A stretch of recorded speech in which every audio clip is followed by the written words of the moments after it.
Formula One Group, the race to build a global entertainment empire. The roar of 20 cars hurtling past at 200 miles per hour creates a wall of sound that hits you physically. A chest-thumping, ear-splitting symphony of internal combustion that makes every other sport feel quiet by comparison. But here's what's remarkable. For decades, that visceral experience was limited to the few 100,000 fans who could afford to stand trackside. The rest of the world, they got grainy television coverage if they got anything at all. Today, Formula One reaches 1.6 billion viewers globally, generates over $3.6 billion in annual revenue, and commands the attention of luxury brands from Louis Vuitton to Rolex. The transformation from European weekend hobby to global entertainment juggernaut is one of the most extraordinary business stories in sports, and at its center stands an unlikely architect.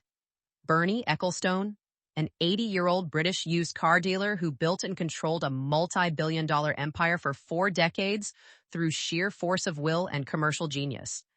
The numbers tell only part of the story.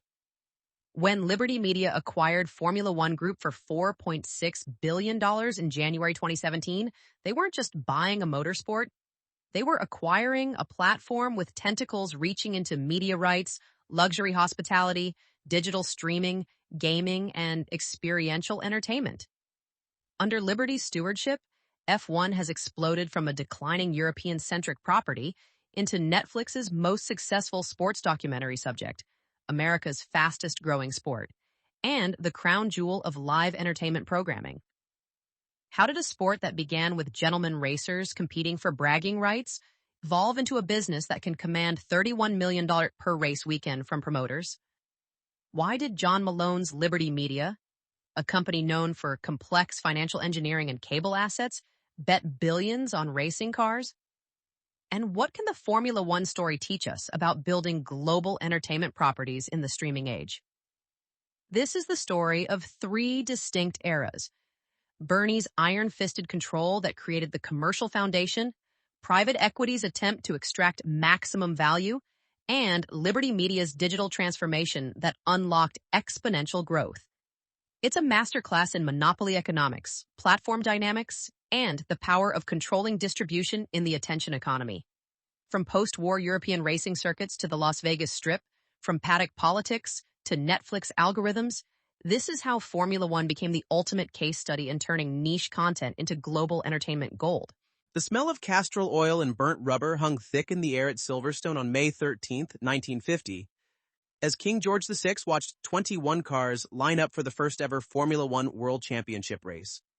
Giuseppe Farina would win that day in his Alfa Romeo, but nobody in attendance could have imagined they were witnessing the birth of what would become a $3.6 billion global entertainment empire. Formula One in 1950 was less a business than a weekend pursuit for wealthy enthusiasts and manufacturers, eager to prove their engineering superiority on Sunday to sell cars on Monday.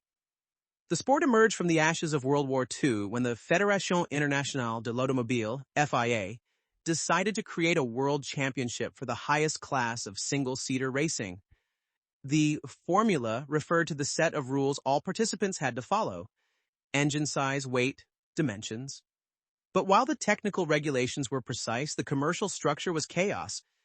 Each race operated as an independent fiefdom, with local automobile clubs negotiating separate deals with teams, collecting gate receipts, and keeping most of the money. Television barely existed. Sponsorship meant a local garage might provide free spark plugs, and most teams lost money with stunning consistency. The early decades belonged to the manufacturers and the privateers. Ferrari, Mercedes-Benz, Maserati. These were prestige projects where racing budgets were marketing expenses, justified by the halo effect on road car sales. The privateers were even more quixotic. Wealthy individuals like Rob Walker, who funded teams as an expensive hobby, or genius engineers like Colin Chapman of Lotus, who saw racing as a laboratory for innovation. The drivers themselves were a mix of playboy aristocrats and working-class daredevils, united only by their willingness to risk death for glory. And in the 1960s and early 1970s, death came frequently, claiming on average 1 driver per season. By 1974, the teams had grown tired of being at the mercy of race organizers who kept most of the money while teams bore most of the costs. They formed the Formula One Constructors Association, FOCA, to negotiate collectively. The organization needed someone to run it, someone who understood business, could negotiate hard, and wasn't afraid to take on the establishment. They found their man in perhaps the most unlikely candidate imaginable, Bernard Charles Ecclestone, a diminutive used car dealer from Suffolk who had purchased the Brabham team in 1972 more as a hobby than an investment. Bernie, as everyone called him, had made his first fortune in motorcycle dealerships and property development.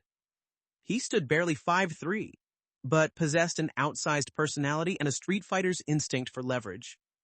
His background in the used car trade had taught him that everything was negotiable, information was power, and the person who controlled the deal flow controlled the game.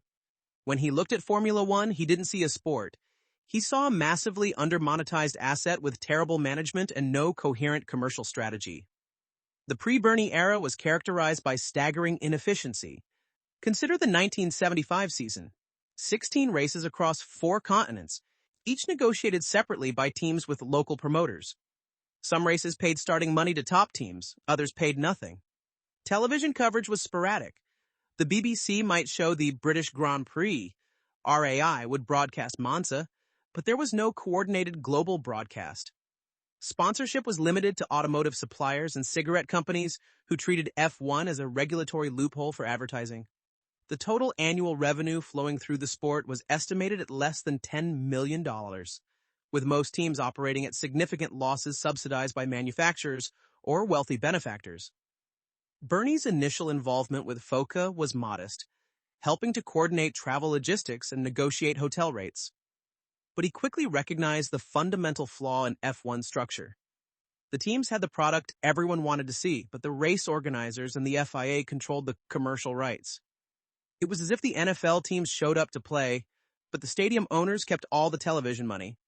Bernie's genius was seeing that whoever controlled the commercial rights controlled the sport's destiny. The battle for those rights would define the next decade and transform Formula One from amateur hour into big business. March 1st, 1981, Paris. Inside a mahogany-paneled conference room at the FIA headquarters on Place de la Concorde, Bernie Ecclestone sat across from Jean-Marie Balestre, the autocratic president of the FIA. After 3 years of what the press called the FISA-FOCA war, a bitter struggle between the governing body and the teams over commercial control, they were finally ready to sign a peace treaty. The document on the table, known as the First Concord Agreement, would fundamentally restructure Formula One's economics. Bernie had won the war without firing a shot. The conflict had begun in 1978 when Bernie became FOCA's chief executive and immediately went on the offensive.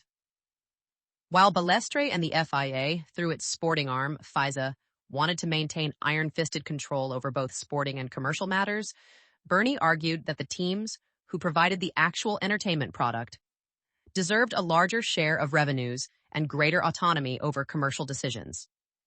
The war escalated to the point where FOCA threatened to create a breakaway World Federation of Motorsport with its own championship. The 1980 Spanish Grand Prix saw FISA-aligned teams boycott while FOCA teams raced, creating a farcical situation that threatened to destroy the sport entirely. Bernie's negotiating position was simple but powerful. Without the teams, especially Ferrari and the British constructors, there was no show. The Concord Agreement represented a revolutionary compromise. The FIA would retain sporting governance, but FOCA, through Bernie's newly created Formula One Promotions and Administration, FOPA, would gain control of television rights negotiation. In exchange, FOPA would guarantee the FIA an annual payment and ensure teams showed up to every race. It was a masterclass in deal-making. Bernie had effectively separated the commercial rights from the sporting rights, creating a structure that would enable him to build an empire. The genius of Bernie's approach became clear immediately. Before 1981, each race organizer negotiated separately with local broadcasters, if they negotiated at all. Bernie's first move was to bundle all television rights globally under FOPA's control. Instead of 16 separate negotiations for 16 races, he offered broadcasters a single package. All races or nothing. The economics were transformative. A broadcaster that might pay $50,000 for their home Grand Prix would pay $500,000 for the entire season to avoid losing viewers to competitors who had the full package. By 1987, Bernie had formalized this structure through the creation of Formula One Management, FWONK, and Formula One Administration, FWONK, companies that would handle television rights and race promotion respectively. The revenue split he negotiated was audacious. FWONK received 49% of television revenues, the teams collectively got 1%, and the FIA received 50%. Additionally, FWONK kept 100% of all race promotion fees, the amounts race organizers paid to host a Grand Prix. Bernie had essentially created a toll booth at the center of Formula One, taking a cut of every dollar that flowed through the sport. The transformation in revenues was staggering. Television rights that had generated perhaps $1 million globally in 1980 were worth $20 million by 1985 and would exceed $100 million by 1990. Bernie's approach to race promotion fees was equally aggressive. Monaco, which had historically paid nothing, arguing the teams should be grateful for the privilege of racing there, was forced to pay up or lose their race. New venues in Hungary, Portugal, and Japan paid millions for the prestige of hosting a Grand Prix. Bernie's famous negotiating style, showing up to meetings with a single piece of paper with a number written on it, take it or leave it, became legend. But Bernie understood that controlling distribution was only valuable if you improved the product. He standardized the television production, creating a single world feed that all broadcasters would use, ensuring consistent quality whether you watched in London or Tokyo. He cleaned up the visual presentation, working with Paddy McNally's All Sport Management to create themed advertising. Instead of chaotic local signage, trackside advertising was coordinated and sold as a global package to premium brands. The paddock, once a muddy field where mechanics worked under canvas tents, was transformed into the Paddock Club, a luxury hospitality product that generated millions in additional revenue. The numbers tell the story of Bernie's first decade in power. Total sport revenues grew from approximately $10 million in 1978 to over $150 million by 1987. Teams that had operated on shoestring budgets now had guaranteed income streams. Sponsors like Marlboro, Canon, and Benetton paid millions for global exposure. Television viewership expanded from a few million Europeans to over 200 million worldwide. Bernie had proven that Formula One could be more than a sport. It could be a global entertainment platform. But he was just getting started. November 19, 1995, should have been just another FIA General Assembly meeting in Monaco. Instead, it became the day Bernie Ecclestone pulled off one of the most audacious rights grabs in sports history. The FIA, under President Max Mosley, Bernie's former FOCA ally who had switched sides, voted to lease Formula One's commercial rights to Bernie's Formula One administration for 14 years. The price? $360 million over the period, roughly $25 million per year for rights that were already generating 10 times that amount. The racing teams, watching from the sidelines, couldn't believe what they were seeing. Bernie hadn't just captured the commercial rights, he'd stolen them in broad daylight. The genius lay in the structure. Bernie had spent years cultivating relationships with FIA members, the various national automobile clubs who voted on major decisions. Most cared little about Formula One. They were focused on local rallying, touring cars, or road safety initiatives. Bernie promised them guaranteed annual payments, funding for their local programs, and stability. For them, it was free money. For Bernie, it was the deal of the century. He now controlled F1's commercial rights through 2010, giving him the security to make long-term deals and investments. But Bernie's masterstroke came in 2000, in a transaction so brazen it defied belief. With the original lease nearing its midpoint, Bernie negotiated a 110-year extension of the commercial rights, running until 2110. The price? A one-time payment of $313.7 million. Max Mosley and the FIA board approved it, arguing they needed the cash injection for safety improvements and development programs. The teams were apoplectic. Bernie had just purchased a century of rights for less than 2 years of revenue. When questioned about the deal's fairness, Bernie's response was characteristic. If they didn't like the deal, they shouldn't have signed it. The consolidation of power extended beyond just rights. Bernie systematically eliminated or co-opted every potential threat to his control. The circuit owners, he played them against each other, constantly threatening to move races to whoever would pay more. The teams?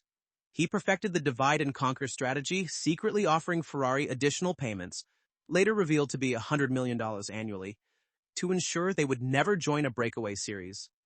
The television broadcasters? They needed F1 more than F1 needed any individual broadcaster, especially as Bernie expanded into new markets.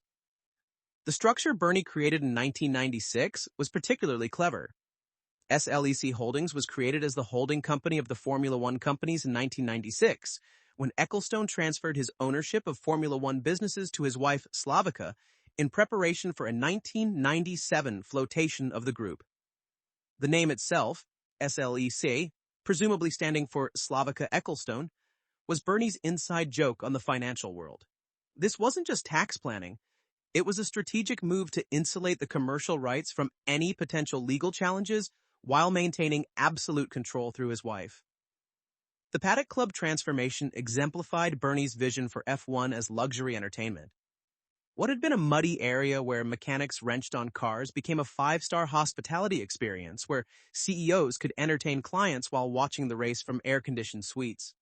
Prices started at $1,000 per person per day and could reach $5,000 for premium experiences. With 5,000 Paddock Club guests per race weekend across 16 races, this alone generated $80 million annually by the late 1990s. Pure margin, as the infrastructure costs were borne by the circuits.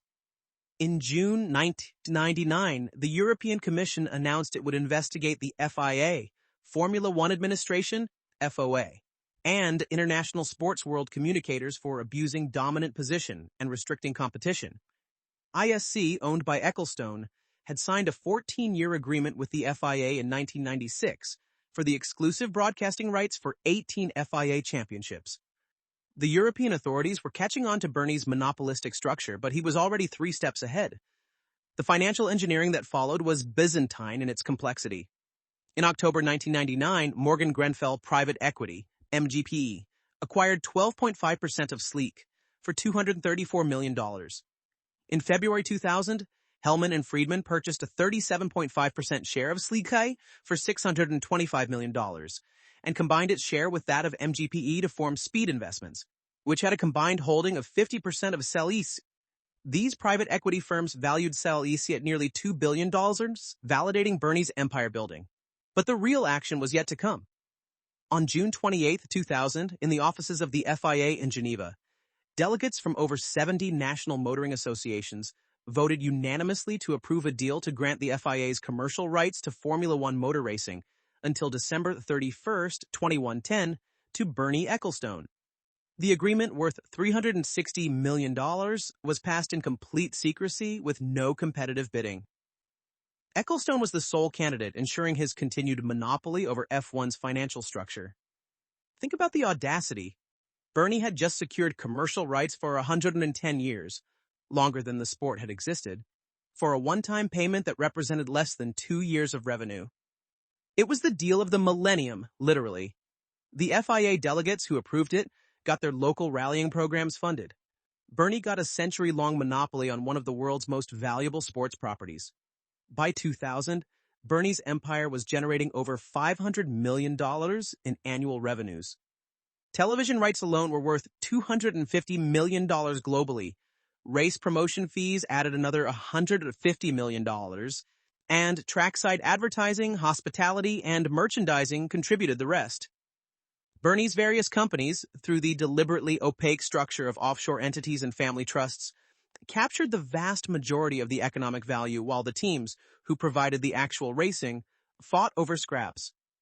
It was monopoly capitalism at its most ruthless and effective. The consolidation was complete. Now Bernie needed to monetize his kingdom. The champagne hadn't even gone flat from millennium celebrations when Bernie Ecclestone's carefully constructed empire began attracting the sharks of global finance.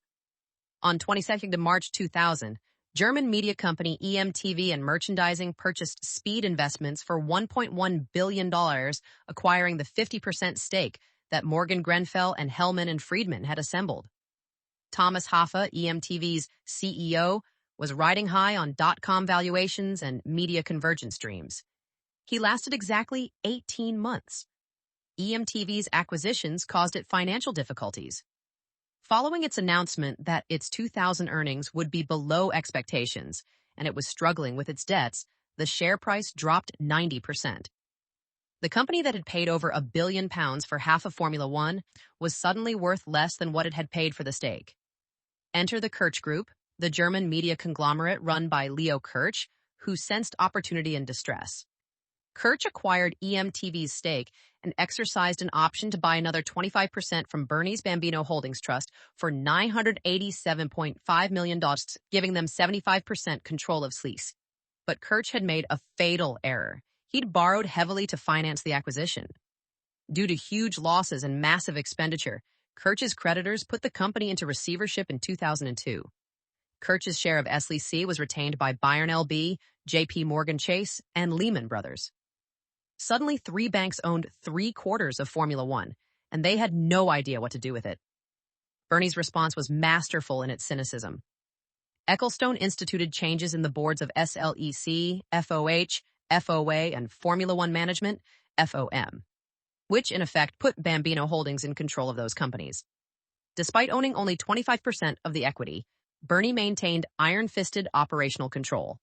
When the banks sued in 2004, seeking to exercise their rights as majority shareholders, Bernie simply shrugged. He knew they needed him more than he needed them.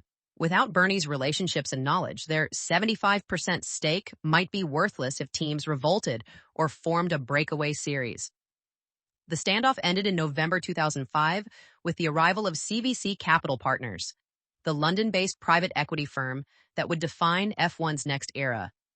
CVC Capital Partners announced it was to acquire the 25% and 48% shares of Bambino and Bayern LB in SLEC, and acquired the shares of JP Morgan Chase in December 2005. This deal was given approval by the European Commission on 21st March 2006 and finalized on 28th March.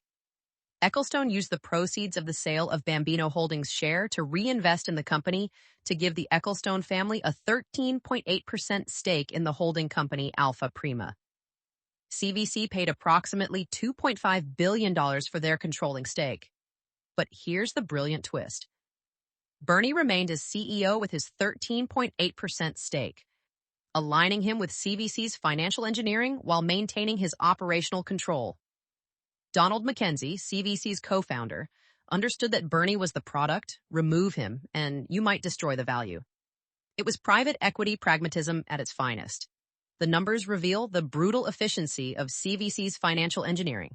CVC Capital Partners, a then mid-sized London-based firm, paid a steep $2 billion in 2006 to buy Formula One, but immediately loaded the company with debt. An eye-watering $230 million was required every year merely to pay the interest on the loan CVC had taken out to purchase the sport. This much was raised, and more, by aggressively exploiting opportunities for profit, regardless of any knock-on effects for the teams. The Formula One Group planned an initial public offering on the Singapore Stock Exchange in June 2012, valuing the company at $10 billion. But the IPO never happened. Public market investors were spooked by the governance structure. Bernie at 81 still controlled everything. The massive debt load and the constant threat of teams forming a breakaway series. Instead, CVC Capital Partners Limited said today it agreed to sell 21% of Formula One to BlackRock Inc. and 2 other investors for $1.6 billion as they gradually reduced their stake through secondary sales. Under CVC's ownership, revenues did grow. Its original offer letter forecast $1.1 billion of revenue by 2013. The company actually did $1.6 billion, but this growth came at a cost. Race promotion fees were jacked up relentlessly. Historic European circuits like Hockenheim and the Nürburgring couldn't afford Bernie's demands and dropped off the calendar. New races in Azerbaijan, Russia, and India paid tens of millions for the privilege, regardless of whether fans actually showed up.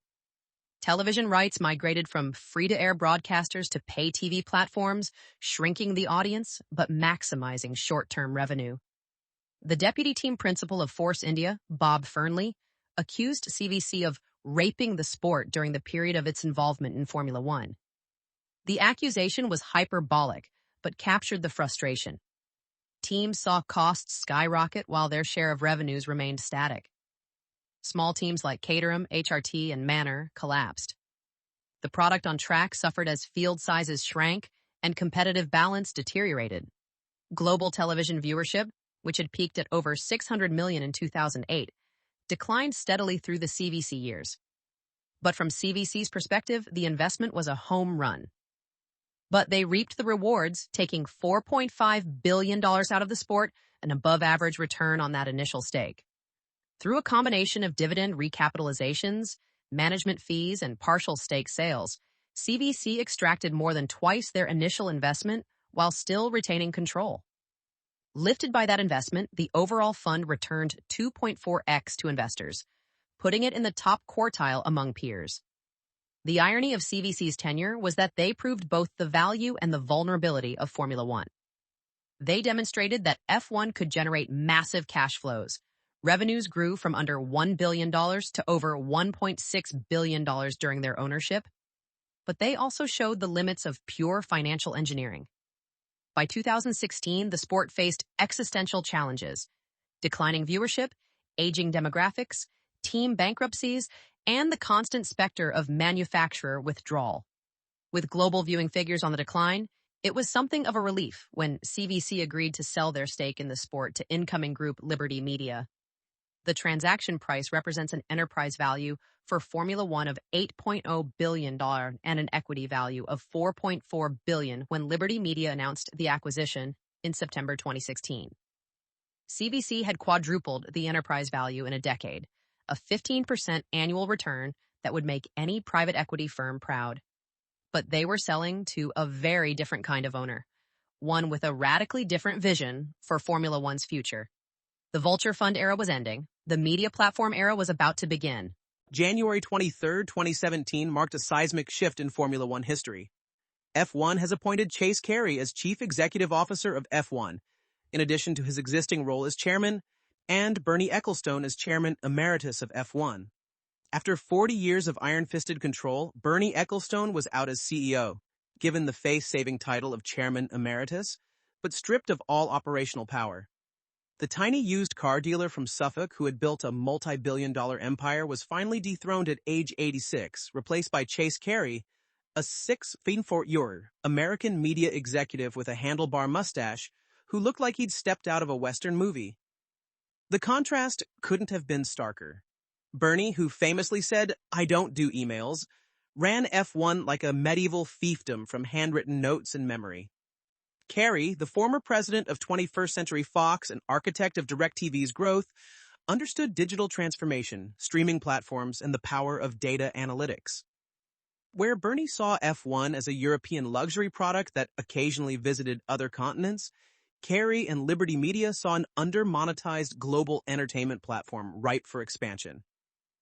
The transaction price represents an enterprise value for F1 of $8.0 billion and an equity value of $4.4 billion, with the selling shareholders received a mix of consideration comprising $3.05 billion in cash, approximately 56 million newly issued shares of LMCK, and a $351 million exchangeable debt instrument. But the real story wasn't the price. It was the vision. John Malone, Liberty's legendary chairman, known as the Cable Cowboy, had built his fortune understanding one simple truth: content is king, but distribution is emperor. In F1, he saw content that could anchor a sports streaming service, drive carriage fees, and create a global advertising platform. The changes came fast and dramatic. Within weeks of taking control, Liberty Media did something Bernie had resisted for decades. They embraced social media. F1's YouTube channel, which Bernie had kept deliberately barren, he believed giving away content for free devalued the product, suddenly exploded with race highlights, driver interviews, and behind-the-scenes content. Instagram and Twitter accounts that had been corporate and sterile became playful and engaging. The sport that had hidden behind paywalls was suddenly everywhere. But the masterstroke came in March 2019 with the premiere of Formula One: Drive to Survive on Netflix. During its first days on the platform, Drive to Survive was 27th on the Netflix top series ranking for the week of March 4th, 2019, and 24th the following week, capturing 1.1 million and 1.3 million unique viewers, UVs, respectively. The show, which gave unprecedented behind-the-scenes access to teams and drivers, transformed F1 from a sport into a soap opera. Suddenly, viewers who had never watched a race knew the personalities, the rivalries, the human drama behind the helmets. The impact was seismic, particularly in America.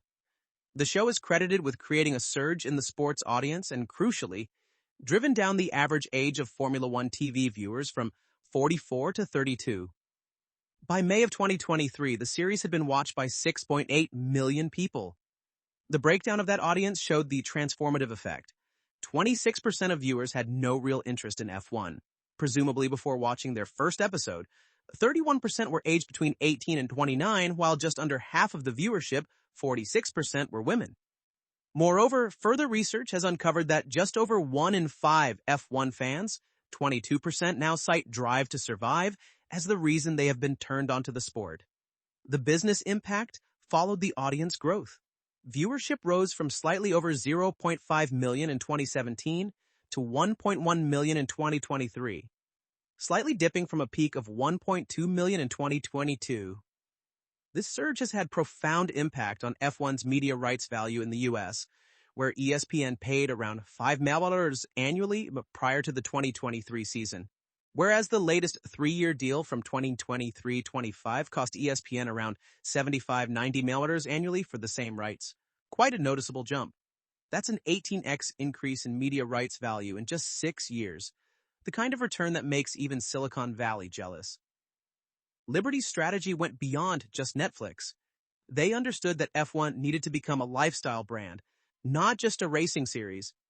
The calendar expanded aggressively from 21 races in 2018 to 24 races planned for 2024. But these weren't just more of the same European circuits. Miami joined in 2022, turning race weekend into Art Basel with cars. Las Vegas arrived in 2023 with Liberty spending $500 million of their own money to build a permanent paddock facility and promote the race themselves. An unprecedented move that showed their commitment to the U.S. market. The financial transformation under Liberty has been nothing short of spectacular. Formula One had another fantastic year with double-digit growth across all revenue streams in 2023, continuing a pattern of consistent growth since the acquisition.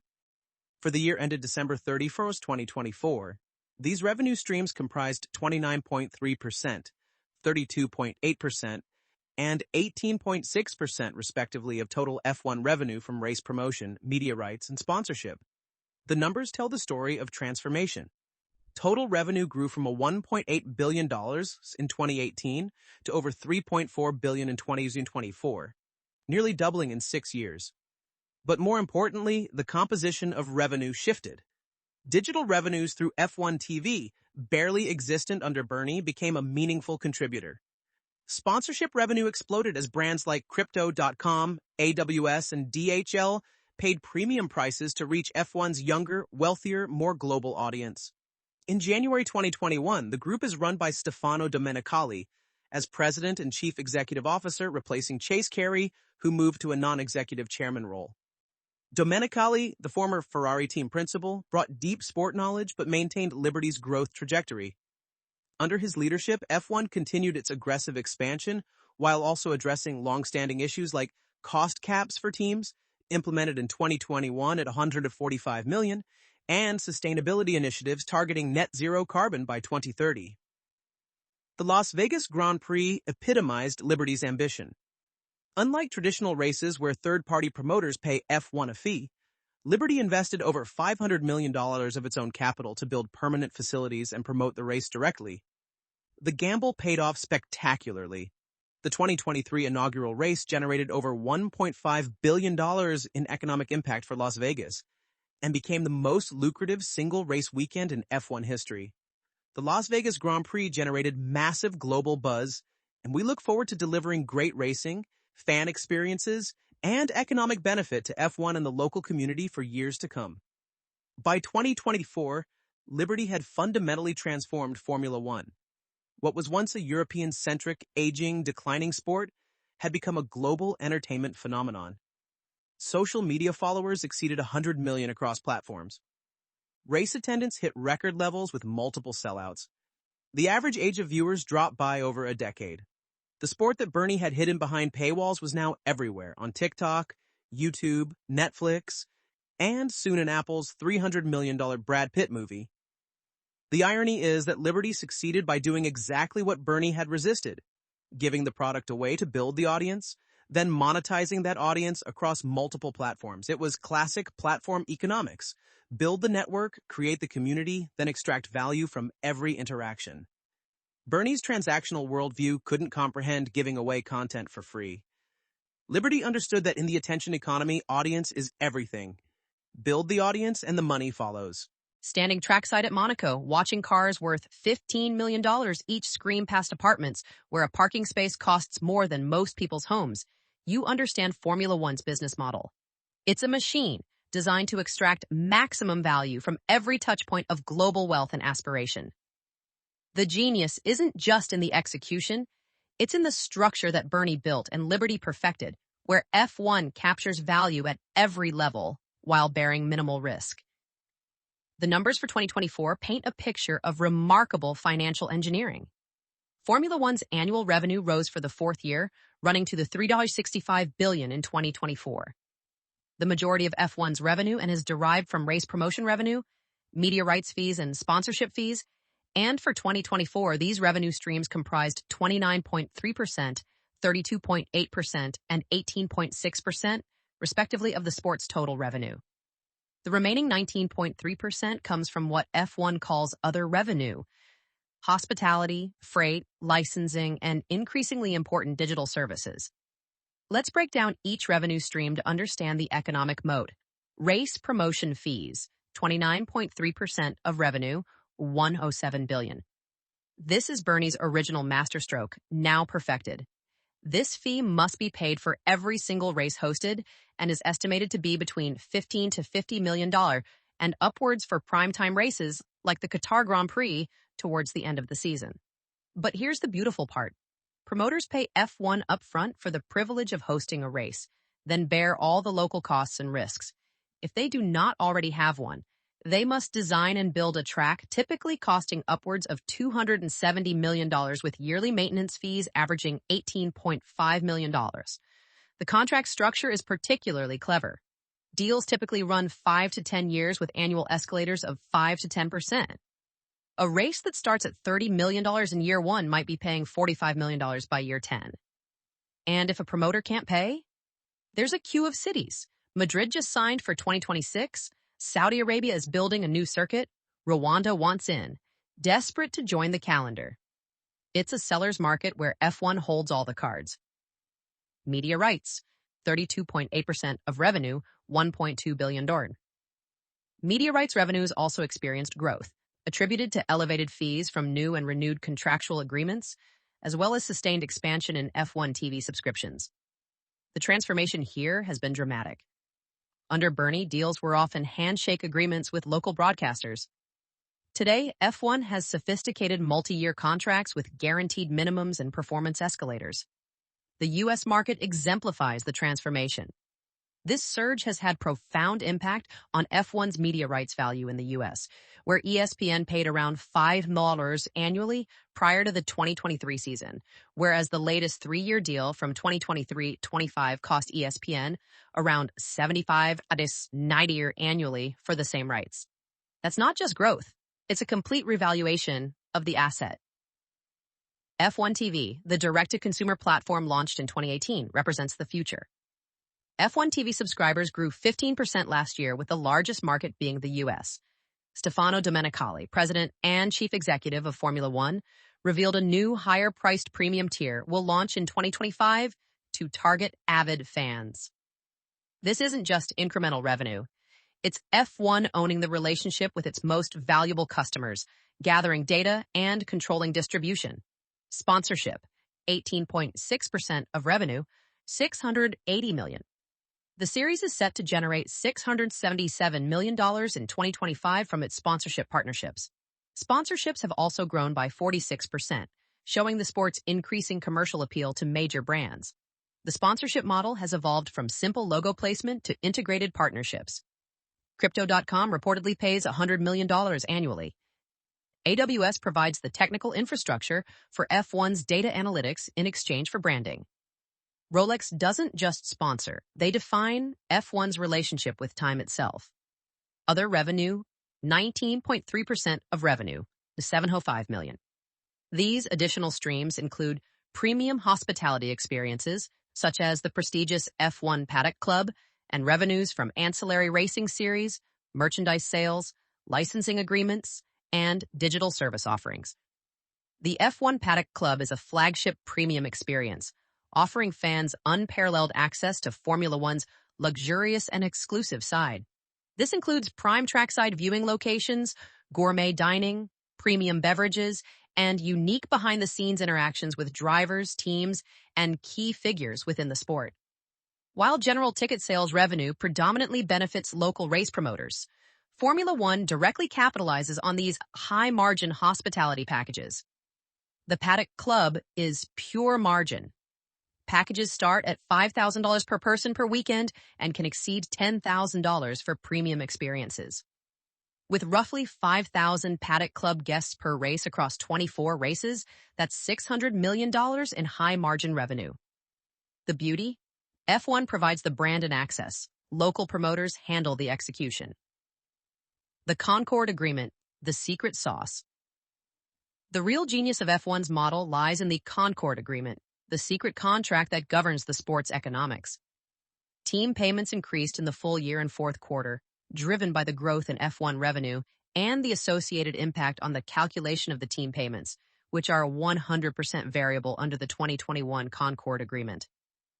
As for the team payments, these are based on the constructors standing in 2023 and distributed on a sliding scale. Consequently, according to our old friend Matt Koch at Speed Cafe, this means 140 meters and 176 meters for Red Bull, 131, 165 meters for Mercedes, 122 meters, 853 meters for Ferrari, and 113, 142 meters for McLaren, all of which are greater than the 135 meter and 107.3 meter cost cap in 2024. Aston Martin received 103.9 meter and 130.7, Alpine 94.9, 119, Williams 87, 109 meter, RB 78 meter, 98, Sauber 69 meter, 86.8, and Haas 60 meter, 75. Think about the elegance. Teams receive roughly 50% of F1's profits, but it's distributed based on performance and historical importance. Ferrari gets a heritage bonus. This creates intense competition while ensuring teams remain dependent on F1 for survival. The cost cap introduced in 2021 prevents spending wars while maintaining competitive balance. Teams can't leave because they'd lose hundreds of millions in annual payments. They can't revolt because they're divided by the payment structure. It's divide and conquer economics at its finest. Why this model is genius F1's model breaks every rule of traditional sports economics. 1. No stadium costs. Unlike NFL or Premier League teams, F1 owns no venues. Promoters pay for everything. 2. No player salaries. Teams pay drivers. F1 just pays teams a share of profits. 3. Global inventory. 24 races across 6 continents means F1 can offer sponsors year-round global exposure. 4. Controlled supply. The calendar is limited. The team grid is limited. Scarcity drives value. 5. Platform economics. F1 is the platform. Teams, drivers, sponsors, promoters, and broadcasters are all customers paying for access. The result is extraordinary margins. Operating income in 2024 approached $800 million on $3.65 billion in revenue, a 22% operating margin that would make most businesses envious. And because capital requirements are minimal, F1 doesn't build tracks or own teams, free cash flow conversion is exceptional. This isn't just a good business. It's one of the best business models in sports, maybe in all of entertainment. The roar of 1,000 cc motorcycles at 220 miles per hour creates a different kind of symphony than Formula One's high-pitched scream. But to Liberty Media's ears, it sounds exactly the same. Opportunity, Liberty Media Corporation, Liberty Media, NASDAQ, FWONA, FWONK, LYVA, LYVK, and Dorna Sports, SL. Dorna, the exclusive commercial rights holder of the MotoGP TM World Championship, MotoGP, announced today that Liberty Media has completed its acquisition of Dorna. The $4.9 billion deal will see Formula owner Liberty Media take an 84% stake in Dorna, with the remaining 16% retained by MotoGP management. The MotoGP acquisition, completed in July 2025 after receiving European Commission approval, represents Liberty's most audacious expansion yet. MotoGP is a highly attractive premium sports asset with incredible racing, a passionate fan base, and a strong cash flow profile. We believe the sport and brand have significant growth potential, which we will look to realize through deepening the connection with the core fan base and expanding to a wider global audience, said Derek Chang, Liberty Media's new CEO. The strategic logic is compelling. MotoGP brings 22 races across 18 countries, reaching hundreds of millions of viewers globally. But unlike F1, which Liberty transformed from European niche to global phenomenon, MotoGP has remained under-monetized. Average race fees are roughly half of F1's. Media rights deals are fragmented. Digital presence is minimal. It's F1 in 2016 all over again. A diamond waiting to be polished. But the real genius lies in the synergies. Following the acquisition, Liberty Media's Formula One group is composed of its subsidiaries, Formula One, MotoGP, and Quint, and other minority investments. Liberty now controls the two premier global motorsport properties. They can offer broadcasters and sponsors integrated packages, reach the luxury F1 audience and the younger, more diverse MotoGP fan base in one deal. They can coordinate calendars to avoid conflicts and maximize venue utilization. They can share best practices in digital engagement, hospitality experiences, and race promotion. The Las Vegas Grand Prix exemplifies Liberty's transformation of F1 from sport to spectacle. The inaugural Las Vegas Grand Prix is projected to have an overall economic impact to the tune of almost $1.3 billion, though subsequent analysis showed last year's race, won by Dutch star Max Verstappen, generated a net economic impact of $1.5 billion, making it the most lucrative event in the city's history. The race generated $77 million in state and local taxes. That is more tax revenue than any other event in the history of Las Vegas. But Vegas represents more than just one lucrative race. It's Liberty's blueprint for F1's future. Unlike traditional promoter deals where F1 collects a fee and walks away, Liberty invested over $500 million building permanent facilities, including a 300,000 square foot paddock complex that operates year-round as an event space. They control ticket sales, hospitality, and sponsorship directly, capturing value that traditionally went to promoters. Its vertical integration meets experiential entertainment. The geographic expansion strategy is surgical. 3 U.S. races, Austin, Miami, Las Vegas, tap into the world's largest sports market. Middle Eastern races, Saudi Arabia, Qatar, Abu Dhabi, Bahrain, bring sovereign wealth fund money. Saudi Arabia reportedly pays $55 million annually just for hosting rights. Asian expansion targets the next generation of luxury consumers. Each new market isn't just a race, it's a beachhead for merchandise, streaming subscriptions, and sponsor activation. The digital revolution Liberty understood what Bernie never could. In the 21st century, distribution is digital and attention is currency. F1 TV, launched in 2018, now operates in over 100 countries, with millions of subscribers paying $100 annually for exclusive content, data analytics, and alternative commentary. It's not just incremental revenue, it's direct customer relationships, data collection, and the ability to bypass traditional broadcasters when contracts expire.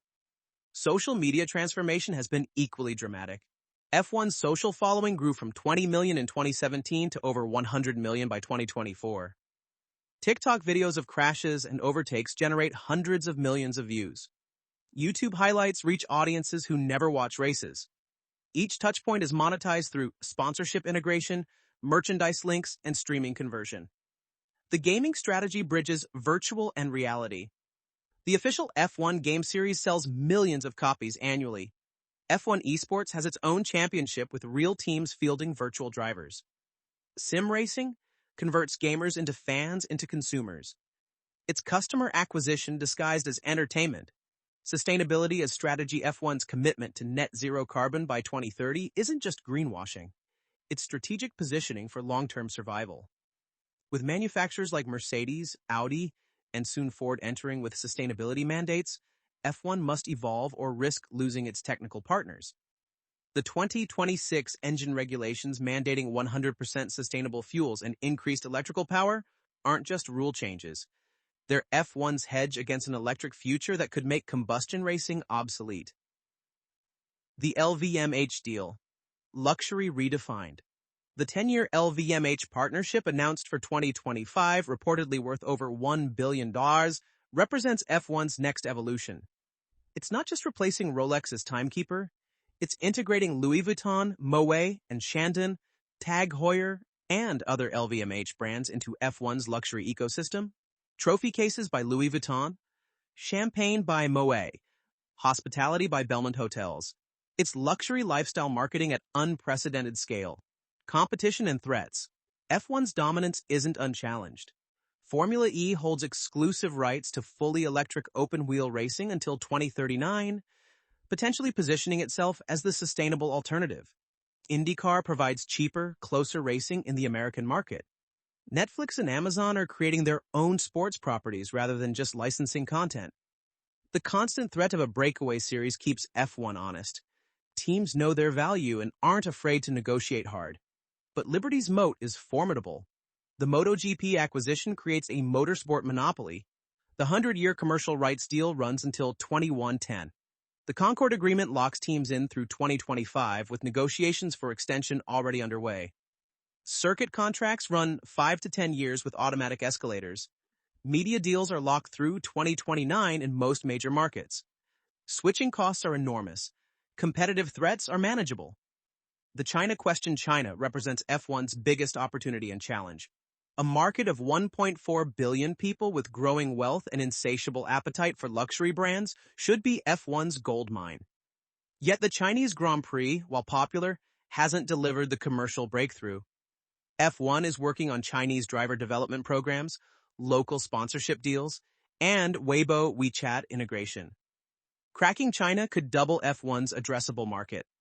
Failing to crack it caps growth potential. The strategic roadmap is clear.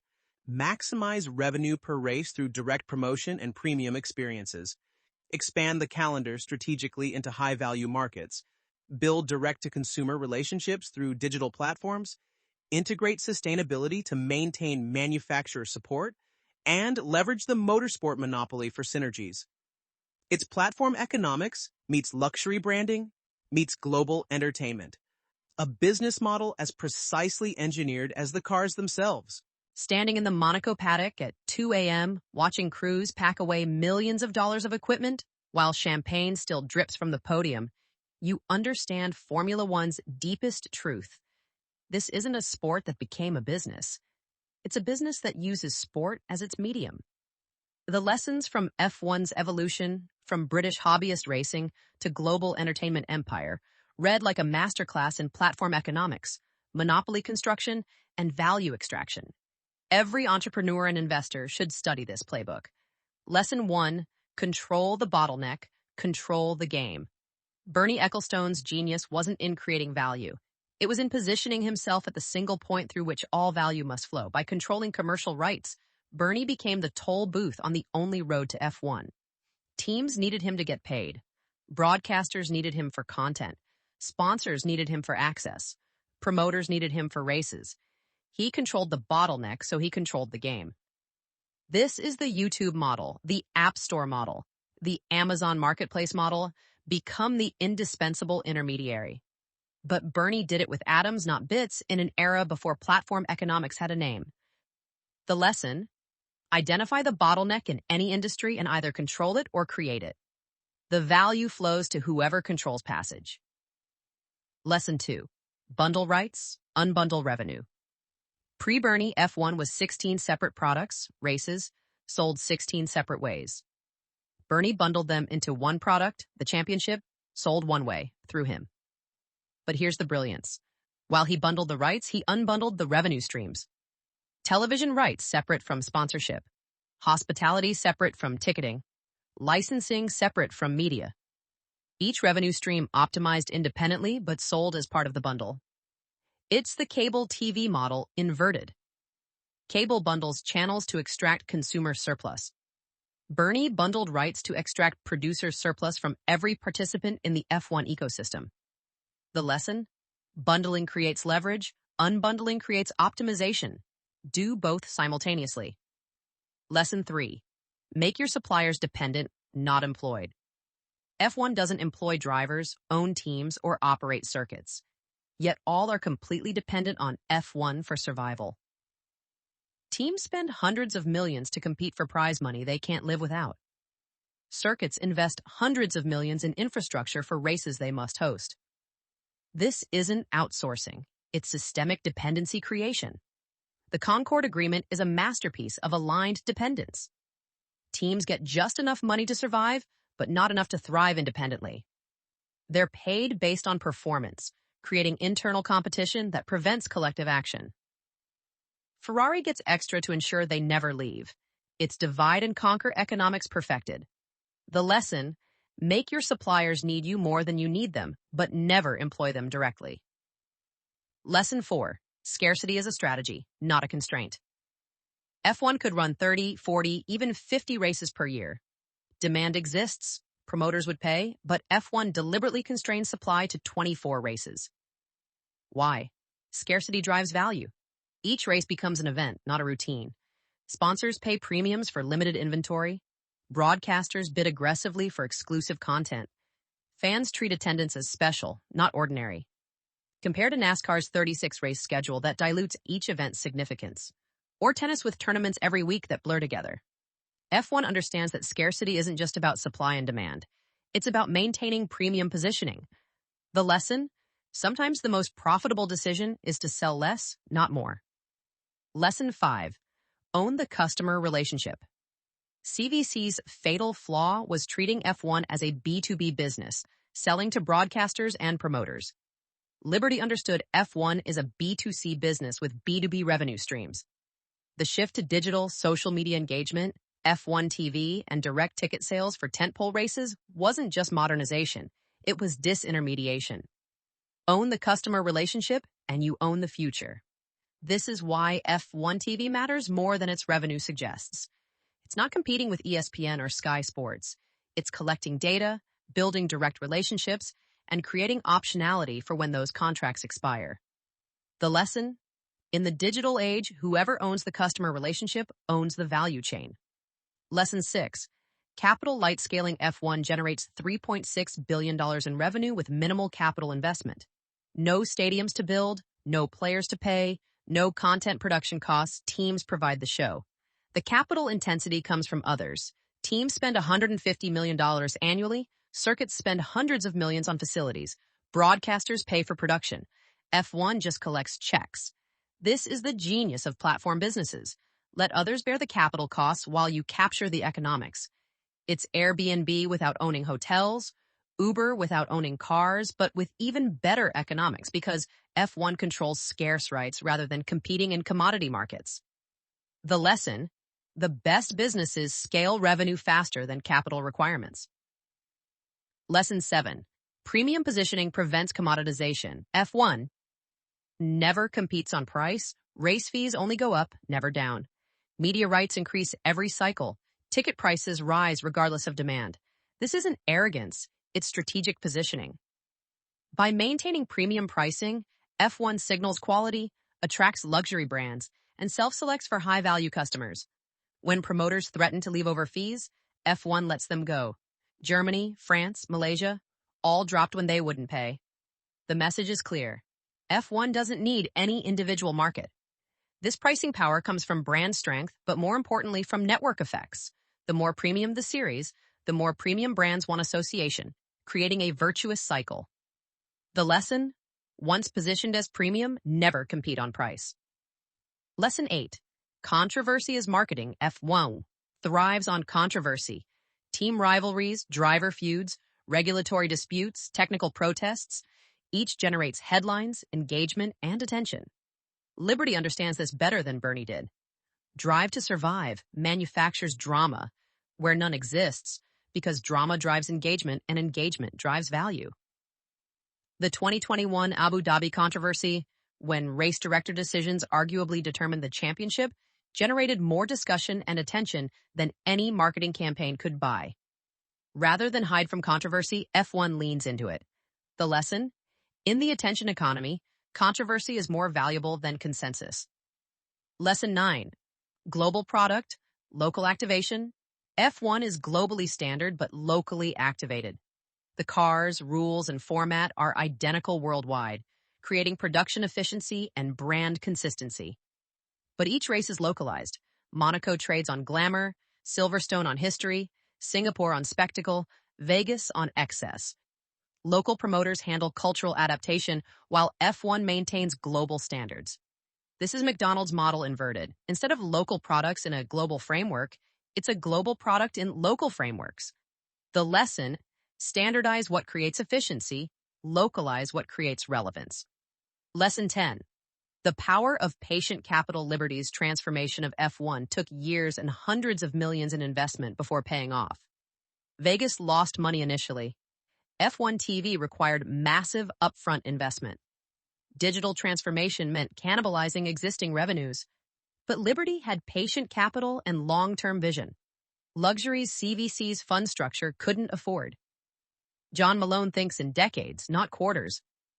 That patience allowed Liberty to invest in growth rather than just extract value. The lesson: transformational value creation requires patient capital. Financial engineering creates returns. Strategic transformation creates empires. The meta lesson: compound moats. F1's true genius is how each advantage reinforces the others. Premium positioning attracts luxury sponsors, which funds better experiences, which attracts wealthy fans, which justifies higher fees, which maintains scarcity, which reinforces premium positioning. It's a flywheel where each element strengthens the next. The 100-year rights deal, the Concord Agreement, the circuit contracts, the media rights, each is a moat. Together, they're insurmountable. Any competitor must overcome not just one advantage, but the compounding effect of all advantages. The lesson: build moats that reinforce each other. The strongest businesses aren't built on one competitive advantage, but on the multiplication of many. These lessons apply far beyond F1.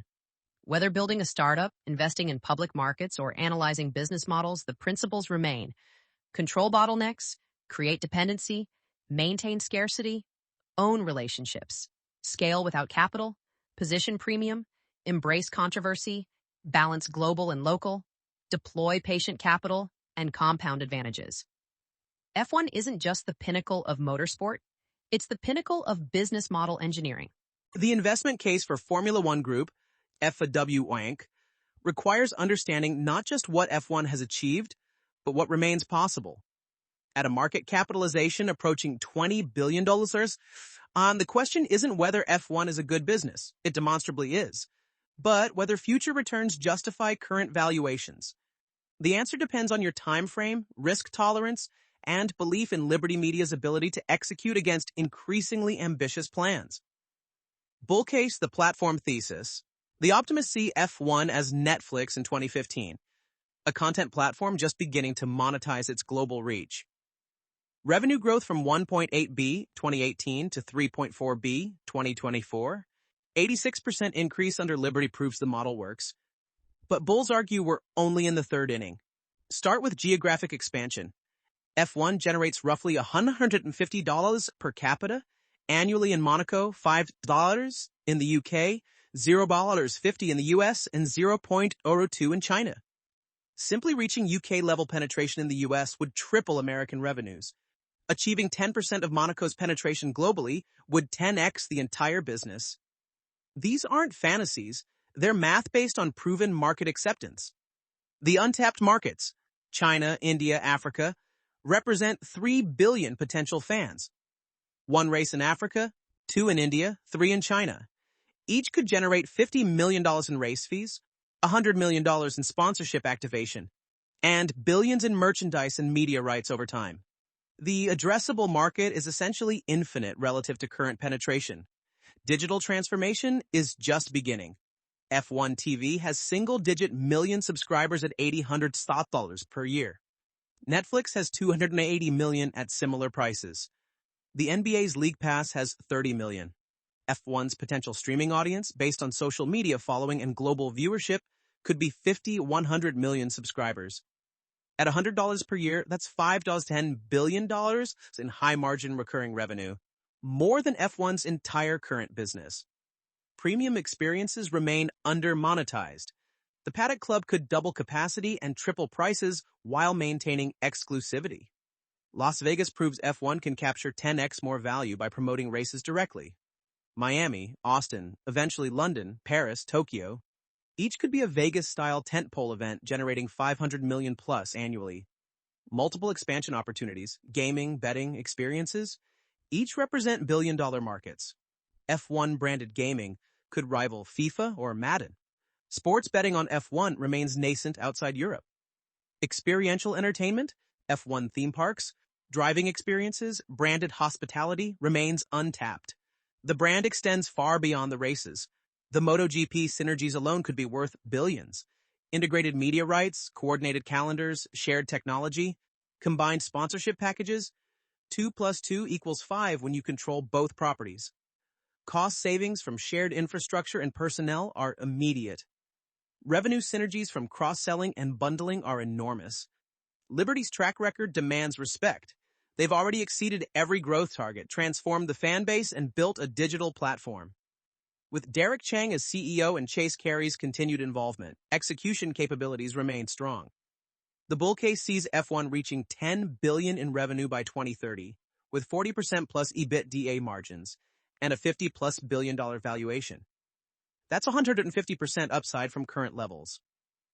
Bear case, the saturation scenario? The skeptics see F1 as ESPN in 2020, a mature property facing structural headwinds. The growth story, while impressive, may be largely played out. Start with calendar saturation. At 24 races, F1 is testing the limits of team endurance, fan attention, and logistical feasibility. Adding more races risks diluting each event's significance and overwhelming the audience. NASCAR's decline followed exactly this pattern. More races, less interest, declining value. The regulatory risks from FIA can't be ignored. The governing body could demand larger revenue shares, impose cost structures that hurt profitability, or make technical changes that reduce entertainment value. The constant threat of breakaway series, while manageable, requires perpetual concessions to teams that erode margins. Team revolt possibilities remain real. The manufacturers, Mercedes, Ferrari, Audi, Ford, have leverage and know it. If they collectively demanded 75% of revenues instead of 50%, what could F1 do? The Concord Agreement expires in 2025. Negotiations could go badly. A breakaway series backed by manufacturers and Middle Eastern sovereign wealth would be existential. Economic sensitivity of luxury corporate spending is proven. In recessions, Paddock Club sales collapse, sponsors withdraw, and promoters default. F1 is selling $5,000 weekend experiences in a world facing inflation, inequality, and potential recession. The customer base is narrow and economically vulnerable. Environmental concerns about global racing are mounting. Flying hundreds of tons of equipment to 24 locations annually is environmentally catastrophic. Gen Z, F1's growth demographic, increasingly values sustainability. The cognitive dissonance between F1's carbon footprint and its net zero promises could alienate the next generation. Viewership concentration risk is real. Despite headline growth, TV viewership in core European markets is declining. Older fans aren't being replaced fast enough. The US growth story, while real, starts from such a low base that even tripling would barely offset European declines. The competitive landscape is intensifying. Netflix, Amazon, and Apple are creating their own sports content rather than licensing. Formula E owns electric racing.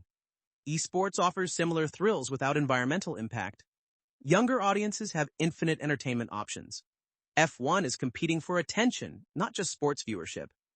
The valuation already prices in perfection. At 20x EBITDA, F1 trades at premium multiples to every other sports property. The stock has tripled since 2020. How much growth is already priced in?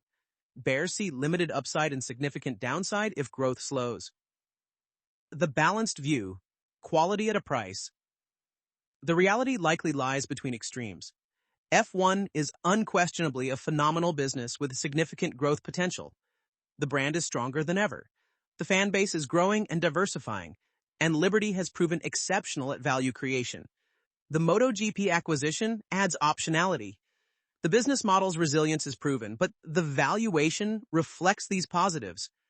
At current prices, investors need everything to go right. Continued growth, successful expansion, no regulatory issues, no economic downturn, no competitive threats. The risk-reward is balanced at best. For long-term investors, F1 represents a high-quality compounder with defensive characteristics and growth optionality. The business will likely be significantly larger in 10 years. But for value investors, the entry point matters, and today's prices offer limited margin of safety. The key variables to watch: 2025, Concord Agreement negotiations, China, India expansion success, F1 TV subscriber growth, MotoGP integration execution, economic resilience in downturn, sustainability of U.S. growth, new manufacturer entrance to exit. F1 isn't a binary bet. It's a complex organism with multiple growth drivers and risk factors. The bull case is compelling, but priced in. The bear case has merit, but underestimates Liberty's execution.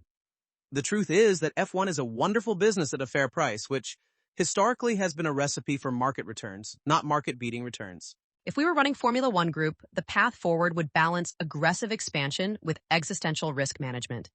F1 sits at an inflection point where the decisions made in the next 24 months will determine whether it becomes a $50 billion sports entertainment platform or remains a $20 billion niche motorsport. The strategy isn't about choosing growth or stability. It's about sequencing moves to compound advantages while minimizing downside. Priority 1, lock in the Concord Agreement through 2035. The 2025 Concord negotiations are existential. We'd open with a radical proposal: guarantee teams 60% of revenues, up from 50%, in exchange for a 10-year commitment with no break clauses and severe financial penalties for departure. Yes, it's dilutive short-term, but it eliminates the breakaway threat and provides a decade of stability to execute growth plans. Certainty is worth 10 points of margin. Priority 2, the China-India acceleration. These markets represent 2.8 billion people and the future of global consumption. We'd commit $1 billion over 5 years to crack these markets, build permanent facilities in Shanghai and Mumbai, create local driver development programs, sign local sponsors, produce local language content, and potentially offer races at below-market fees initially. The playbook that worked in the U.S., invest heavily, build awareness, monetize later, applies here but requires 10x the commitment. Priority 3, solve the sustainability paradox. F1's carbon footprint is indefensible in a climate-conscious world. We'd accelerate the transition to sustainable fuels, but more radically, we'd regionalize the calendar to minimize transport. 3 consecutive races in Asia, 3 in the Americas, 6 in Europe, 3 in the Middle East. Teams base equipment regionally. It's logistically complex, but environmentally necessary and actually reduces costs long-term. Priority 4, F1 Studios and content ownership. Liberty doesn't own Drive to Survive. Netflix does. That's billions in value creation F1 didn't capture. We'd build F1 Studios to produce and own all content: documentaries, films, series, games. Every piece of content would be owned IP that drives fans to F1 platforms. Think Marvel Studios, but for motorsport, an integrated content universe where every product reinforces the core. Priority 5, the Vegas model everywhere. Las Vegas proved F1 can 10x revenue by promoting races directly. We'd gradually transition to self-promotion in major markets. Buy the circuits if necessary. The capital investment pays back in 3 to 5 years and transforms economics permanently. Singapore, Monaco, London, each could be a billion-dollar weekend under direct control. The next frontier, virtual and autonomous. The biggest opportunity and threat is virtualization. Esports and sim racing will eventually rival physical racing. We'd lean into this rather than resist. Create F1 Virtual as a parallel championship with real teams fielding virtual drivers. The races happen in photorealistic digital twins of real circuits. Fans can compete in amateur leagues. It's infinitely scalable, environmentally sustainable, and accessible globally. The physical and digital championships reinforce each other. Simultaneously, we'd prepare for autonomous racing. It's coming whether F1 likes it or not. Better to control it than be disrupted by it. Launch F1 Autonomous. As a technology showcase, same teams, same circuits, but AI drivers. It's the ultimate engineering challenge and attracts technology sponsors like Google, Amazon, and Tesla who currently ignore F1. Key lessons for building global entertainment properties. F1's journey from British weekend hobby to global entertainment platform offers timeless lessons. Control trumps ownership. Bernie never owned F1 but controlled it completely. Focus on controlling what matters, rights, relationships, bottlenecks, rather than owning everything. Scarcity creates value. In an abundant world, engineered scarcity is the only sustainable differentiation. Limit supply, increase demand, capture surplus, global scale, local relevance. Build products that work everywhere but feel native nowhere. Let local partners handle cultural translation while maintaining global standards. Controversy drives engagement. Safe is boring. Conflict creates narrative. Narrative drives attention. Attention drives value. Embrace productive controversy. Compound advantages systematically. Each decision should strengthen multiple moats simultaneously. Isolated advantages are temporary, interconnected advantages are permanent. The sustainability challenge and electric future. The elephant in the room is electrification. Formula E owns exclusive rights to electric open-wheel racing until 2039. F1 is locked into combustion technology that increasingly looks anachronistic. The sustainable fuel solution is a bridge, not a destination. We'd negotiate to merge with or acquire Formula E before 2039. The technologies will converge anyway. F1's 2026 regulations are already 50% electric. Better to control the transition than be displaced by it. Formula One becomes the pinnacle of racing regardless of power source with different categories for different technologies. It's not about combustion versus electric. It's about being the premier platform for motorsport entertainment. Biggest surprises from the research, 3 things stand out. First, the sheer audacity of Bernie's commercial rights grab. Acquiring 110-year rights for $313 million is possibly the greatest deal in sports history. It's like buying Manhattan for beads, except Bernie knew exactly what he was doing. Second, how little value the teams capture despite providing the entire show. They spend billions collectively to receive millions individually. It's economically irrational, yet continues because of competitive dynamics and sunk costs. The psychological manipulation required to maintain this is masterful. Third, Liberty's execution has exceeded every expectation. Doubling revenues in 6 years while transforming the fan base and building digital platforms, it's a masterclass in value creation that MBA programs will study for decades. What would we do differently? We'd be more aggressive on digital transformation. F1 TV should have 50 million subscribers by now. We'd make races free on YouTube with premium features behind paywall. Volume first, monetization second, the Netflix model, not the cable model. We'd radically democratize access. 90% of people will never attend a race. Build F1 experience centers in major cities, simulators, museums, restaurants, merchandise. Make F1 accessible without traveling to races. It's Disney's theme park model applied to motorsport. We'd embrace gambling fully. Sports betting transforms passive viewing into active participation. Partner with DraftKings or FanDuel. Create F1-specific betting products. In-race micro-betting on overtakes, pit stops, fastest laps. It's controversial, but doubles engagement and creates new revenue streams. Most importantly, we'd prepare for disruption rather than defending against it. The future of motorsport might be virtual, autonomous, or something we can't imagine. The goal isn't to preserve F1 as it exists, but to ensure that whatever motorsport becomes, we control it. Formula One's story isn't finished. Arguably, it's just beginning. The transformation from Bernie's analog empire to Liberty's digital platform sets the stage for whatever comes next. Whether that's a $50 billion global entertainment platform or disruption by technologies we haven't imagined depends on decisions being made right now in boardrooms from London to Las Vegas to Shanghai. The race, as they say in F1, is long from over. And unlike the championship where there's only one winner, in business, the race never really ends. It just enters the next lap. The question for investors, operators, and fans isn't whether F1 will cross the finish line, but how fast it's traveling when it gets there.